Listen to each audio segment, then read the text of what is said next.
Hizi ni hatua 5 za matibabu ya ini, kutoka ugonjwa hadi tiba ya upandikizaji. Ini ni moja ya kiungo muhimu ndani ya mwili wa binadamu chenye kazi nyingi muhimu, ikiwemo kusafisha sumu kutoka kwenye damu, kuhifadhi virutubisho, kutengeneza protini za damu na kusaidia katika mmeng'enyo wa chakula. Lakini kadri muda unavyopita, ini linaweza kuathirika na kuanza kushindwa kufanya kazi kutokana na sababu mbalimbali. Magonjwa ya ini huanza polepole bila dalili za moja kwa moja na yanaweza kusababishwa na virusi vya hepatitis B au C, unywaji wa pombe kupita kiasi, magonjwa ya kurithi, matumizi ya dawa kwa muda mrefu na wakati mwingine saratani ya ini. Mara nyingi mgonjwa huanza kuonyesha dalili kama uchovu mwingi, tumbo kujaa au kuvimba, ngozi au macho kuwa ya njano, kichefuchefu, kupungua kwa hamu ya kula, mabadiliko kwenye haja ndogo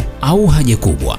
Uchunguzi wa kitaalamu hujumuisha vipimo maalumu kama vya ultrasound, CT scan na vipimo vya damu hufanywa kuthibitisha hali ya ini. Daktari huangalia kama ini linaweza kutibiwa kwa dawa au kama limefikia hatua ya kuhitaji upandikizaji. Ikiwa ini limeharibika kabisa, suluhisho la uhakika huwa ni upandikizaji wa ini.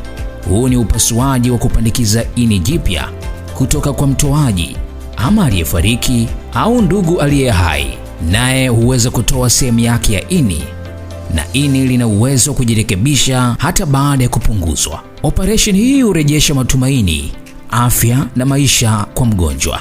Mgonjwa hufuatiliwa kwa karibu baada ya upasuaji na kuweza kuishi maisha marefu yenye afya. Usikubali ugonjwa wa ini uendelee kukutafuna kimya kimya. Fanya uchunguzi mapema na uanze safari ya tiba salama. Wasiliana nasi leo, Tanlink Medical Tourism Agency, kupitia namba 0786333464 au 0763363464.